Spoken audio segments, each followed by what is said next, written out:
We have a British royal who married an American Hollywood actress. Some say that is where American royalty comes from. Then moved to America and are now going to have a child here. And before we dive into what all this means and what the latest interview with Meghan, Harry, and Oprah has to do with everything and what it has revealed, I want to quickly introduce myself. My name is Nick Zangel, and this is the place for observant commentary from me. And thank you so much for being here. So let's start with a few things that I saw posted prior to the interview between Prince Harry, Meghan Markle, and Oprah Winfrey. And it comes from a podcaster by the name of Heather McDonald. She is an actress, comedian. She was on Chelsea Lately. She has a podcast called Juicy Scoop. She brought up a theory last week before the interview aired, talking about how this is very interesting that Meghan and Harry's second child is going to be born in America. She thinks that this could be the start of grooming this second child to become a very, very big power player in America and in turn in the world. And Heather McDonald made a prediction even up to the point of being the president of the United States. So I thought that was a very interesting theory.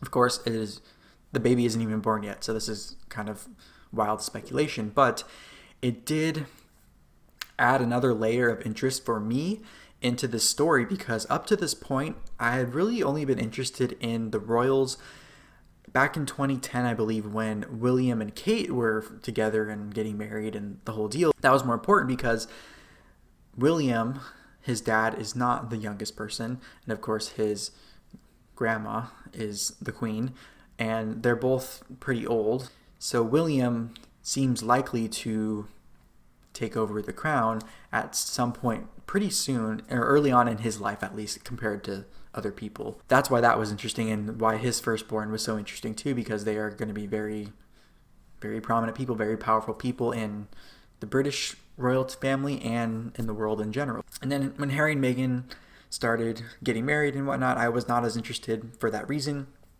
But when they moved to America, the American media were very interested to see how this would pan out. And I was honestly seeing a lot of quotes and pictures in my feed, and most of the time I was scrolling past them. They're in a position of power, and obviously Prince Harry is in an elite position his whole life.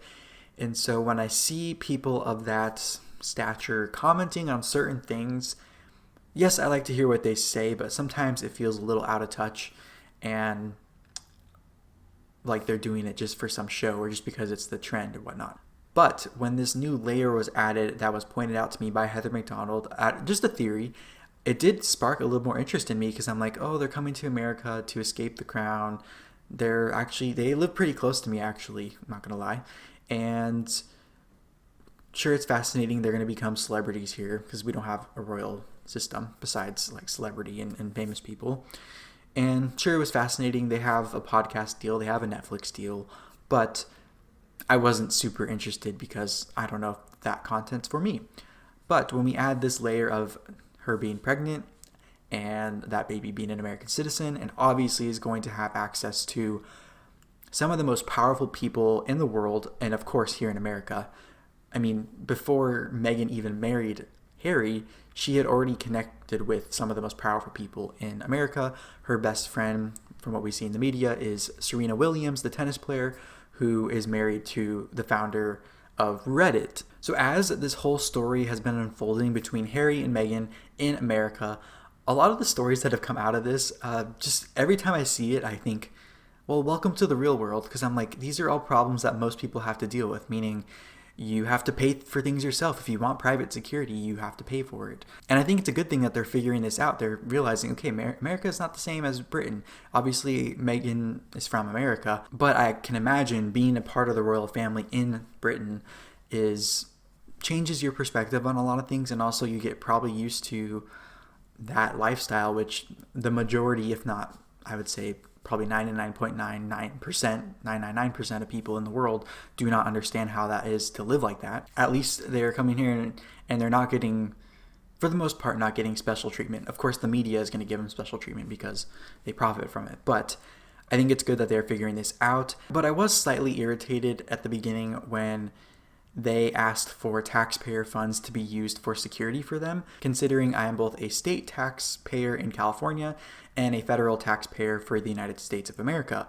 And so when I saw that, I was like, okay, they really want special treatment, but I think that early blow to their idea that maybe they would get a little bit of a special treatment, I think it actually helped them because it forced them to kind of do it on their own and figure this out as private citizens. Whether they were anticipating that to be the case, I don't know, but this interview between Oprah and them kind of gave us some indication on what they were probably thinking ahead of time. So one of the big stories that came out of the interview between Oprah, Meghan, and Harry was that their kids, and I think in particular Archie was what they were talking about, their oldest, who's already alive, was not going to get security funded by the royal family.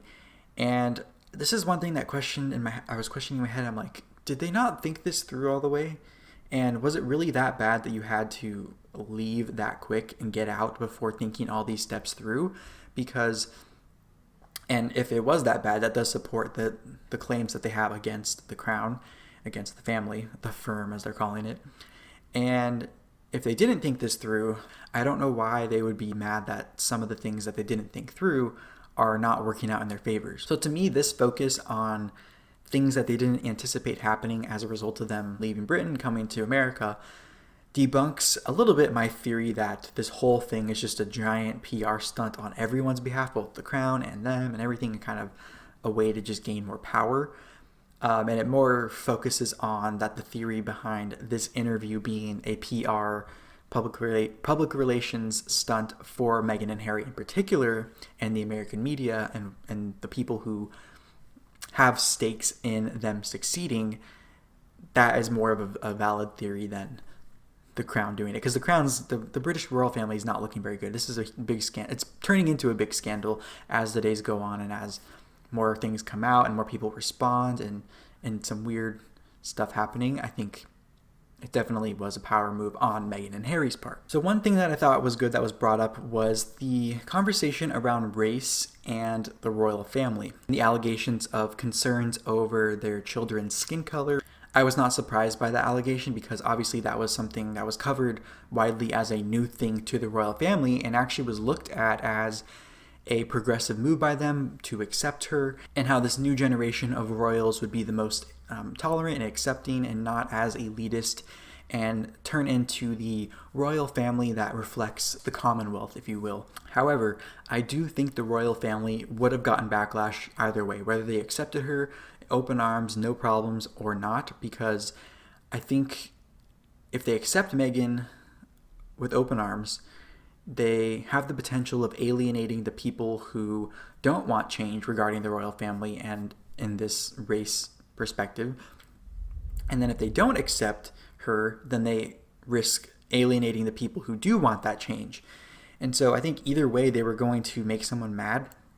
So I would rather have them be honest up front and say, hey, we're a little skeptical because we haven't been this way in the past, and then have them come around to changing because Meghan and Harry didn't care. They loved each other. They wanted to get married. And if that bond between Meghan and Harry was enough to show the crown that it doesn't matter what your skin color is, we should accept you because you love one of our own, then that's a good thing. Now, as far as royal titles for their kids, Meghan and Harry's kids, their disappointment about this is very confusing to me. And it goes along with them expecting or wanting the crown to pay for security for them and their kids. And this is where the entitlement conversation really comes in, because you can't have it both ways. You can't move countries, bash the family that's still in the country you came from, and then be on your own, but then expect the people you moved away from and are now bashing to still foot the bill and give you part of the legacy outside of the fact that you are a bloodline to them. And if you are someone that high profile before moving and you announce you are moving, especially when you list your house for rent to be used for photo shoots or music videos publicly with the address, and you're in a very high-end community that a lot of people know about and a lot of famous people live in, I don't understand how you can not prepare for the security concerns that you would be taking on. And when we talk about privilege, I think this is a prime example of blatant privilege. And I honestly don't feel bad that they had to take advantage of their position in society to get lucrative deals with Netflix and Spotify in order to maintain the lifestyle that they want to have. And also, I don't think it makes them relatable to be sitting with a billionaire getting paid millions, from what we've allegedly heard, for this interview in their home in Montecito, California. And I think one of the biggest mistakes that is happening with these generationally famous people who are trying to adapt to this new age of social media and transparency and access is them trying too hard to be relatable. Why not just own the fact that you're not like everyone else? Do famous people try to be relatable to distract from the fact that many parts of their lives are not relatable to most people, and they do know what life is like for most people and they're not living it anymore? Maybe if they came from that, they know what it's like, or they can see it and visit places that give them a sense of what it's like. So I don't know. I think there has to be something to the relatability trend amongst famous people who on the surface are not relatable in the least bit. So speaking of relatability, I thought them bringing up the mental health part of their life is very important.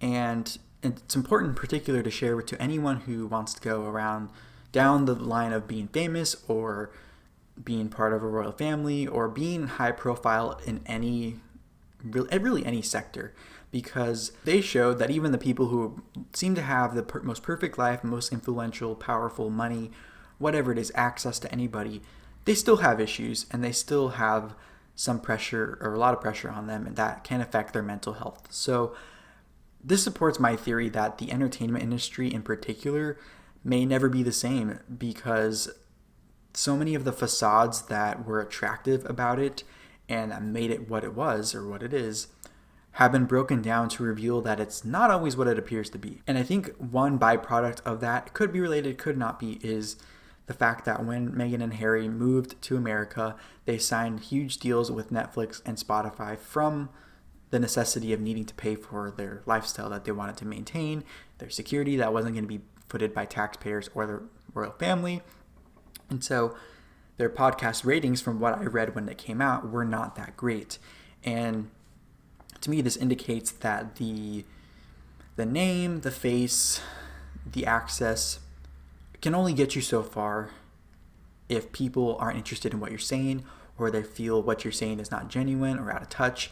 Because honestly, yes, Meghan and Harry, I'm sure they have tons of great advice for people, but there's certain things that they can talk about that will fall on deaf ears for a lot of the population. And honestly, they could be touching on something that a lot of people do relate to. And I don't think because they have this certain background that they can't help people in their own way. I think that's the part I'm making sure I'm not falling into that trap of just hating on them because they're royal in America. And to me, this interview piece, like I said before, seemed to be a very strategic public relations. And I don't know if I really want to go this far, but almost an emergency interview with the help of Oprah, who is, in society today, if you do an interview with Oprah, that just gives you the stamp of like Oprah approved kind of thing. And so I know that they live very close to each other in the community they live in Montecito.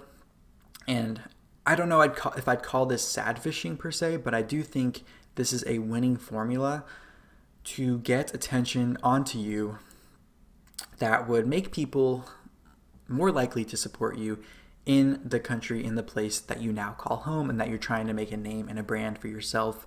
I think it was very smart. So a positive note is that this interview and this whole story has really felt like a return to normal in some way, because it was an outdoor setting, outdoor venue, which felt natural in California, in Montecito, where a lot of the houses, especially in their neighborhood, are these estates with beautiful gardens, beautiful landscaping. It's gorgeous. And a lot of them overlook the ocean.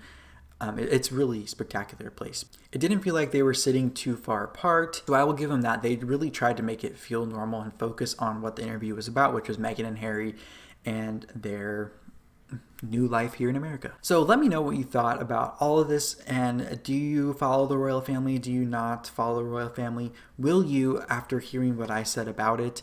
And would you actually watch or listen to any content from Meghan and Harry on Netflix or on Spotify? Let me know in the comment section. I love chatting with you. And if you joined me for the live premiere of this video, thank you so much. If you would like more pop culture commentary from me, make sure to tap or click the screen next to me. And I will talk to you in the comment section or in the next video. Bye-bye.